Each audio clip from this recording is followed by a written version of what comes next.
আরজি করে চিকিৎসক ধর্ষণ খুনের মামলায় বড় মোড়। এবার সিবিআই এর তদন্ত নিয়ে প্রশ্ন তুলে কেন্দ্রীয় তদন্তকারী সংস্থার উপর অনাস্থা এনে কলকাতা হাইকোর্টে নতুন করে মামলা দায়ের করলেন আরজি করে নির্যাতিতা তরুণীর বাবা ও মা। বৃহস্পতিবার বিচারপতি তীর্থঙ্কর ঘোষের এজলাসে মামলা দায়ের করেন তারা। মামলা দায়েরের অনুমতি দিয়েছেন বিচারপতি। আগামী সপ্তাহে এই মামলার শুনানির সম্ভাবনা রয়েছে। নির্যাতিতা চিকিৎসকের বাবা মায়ের অভিযোগ, সব তথ্য প্রমাণ লোপাট হয়ে গিয়েছে।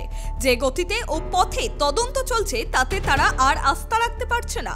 বিচার প্রক্রিয়া ও সাক্ষ্য গ্রহণ ইতিমধ্যেই শুরু হয়ে গিয়েছে। তাদের আশঙ্কা, এই সময় যদি আদালত হস্তক্ষেপ না করে তাহলে ধর্ষণ ও খুনের তদন্ত মাঝ পথেই থেমে যেতে পারে।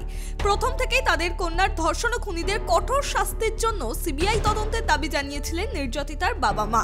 তারপরই কলকাতা হাইকোর্ট গোটা ঘটনায় সিবিআই তদন্তের নির্দেশ দেয়। সিবিআই তদন্তভার নেওয়ার পরই আরজি করে ধর্ষণ ও খুন নিয়ে স্বতঃপ্রণোদিতভাবে মামলা গ্রহণ করে সুপ্রিম কোর্ট। সিবিআই যেভাবে ঢিলাঢালাভাবে তদন্ত করছে, যেমন সঞ্জীব ঘোষ এবং তারা থানা ওসিকে তো ইচ্ছাকৃতভাবেই ছেড়ে দিল আমাদের মনে হলো, সেই জন্যই আমরা ওদের উপরে। এবং রাতে ওর সঙ্গে যে 4 জন ছিল ডিউটিতে তাদেরও অ্যারেস্টও করেনি, তাদের 2 জনকে মাত্র সাক্ষী রেখেছে, বাকি 2 জনকে সাক্ষীই রাখেনি। এগুলো আমাদের অভিযোগ আছে।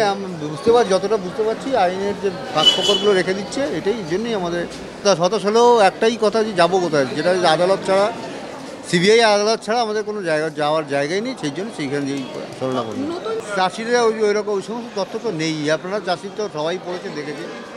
না, আমি চেয়েছিলাম সাক্ষ্য দিতে, কিন্তু ওনারা নিতে রাজি। কি বলেছিল?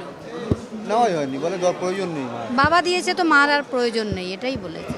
না, গেছে, বাড়িতে গেছে, কথা হয়েছে, কিন্তু কেস কতটা দূর এগুলো কিছুই বলে, সেই ব্যাপারে কিছুই বলে না কখনো। আপনারা যেরকম যেটুকু জানেন আমরা ঠিক তার থেকে কমই জানি। হয়তো প্রথম না আমাদের যারা লয়ার, সিবিআই এবং লয়ার দুজনেই বলেছে থাকা যায় না। হ্যাঁ, আমরা ফার্দার ইনভেস্টিগেশন চেয়ে মামলা করেছি, কারণ কিছু কিছু স্পেসিফিক জায়গায় আমাদের মনে হয়েছে সেই সব যারা অ্যাসিস্ট্যান্ট সুপারিনটেন্ডেন্ট ছিলেন ওনার সাক্ষী নেওয়া হয়নি, এবং কিছু কিছু অ্যাভিনিউজ আছে যেখানে ইনভেস্টিগেশন হয়ইনি। তো সিসিটিভি ফুটেজ বলুন এবং সাক্ষী বলুন, সেই জিনিসগুলোর ফার্দার ইনভেস্টিগেশন যাতে হয় সেই জন্য এই মামলা করা হয়েছে। আমাদের কোনোভাবেই ইন্টেনশন নয় যে ট্রায়াল কোর্ট যেরকম কাজ করছে সেরকমভাবেই ট্রায়াল কোর্ট সাক্ষী নেবে এবং কমপ্লিট করবে।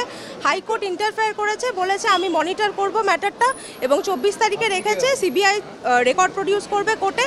হাইকোর্ট মনিটর করে দেখবে ইনভেস্টিগেশন কিভাবে চলছে, এবং ফার্দার যদি কারোর সাক্ষী দরকার হয় যেভাবে হাইকোর্ট মনে করবে অর্ডার পাস করবেন। যে ইনভেস্টিগেশন ঠিকভাবে হয়নি, এবং ফার্দার ইনভেস্টিগেশন হলে আরও অ্যাকিউজড পারসন যারা আছে তারা আরও অনেক নাম এখানে উঠে আসবে।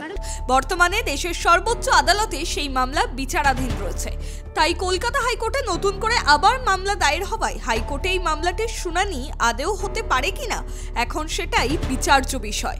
তাছাড়া সুপ্রিম কোর্টের বিচারাধীন মামলাতেও নির্যাতিতার বাবা মায়ের আইনজীবী রয়েছেন। আগামী 17 মার্চ সুপ্রিম কোর্টে পরবর্তী শুনানিতে হাইকোর্টের এই নতুন মামলাটির কথা হয়তো তাদের আইনজীবী সেখানে জানাতে পারেন।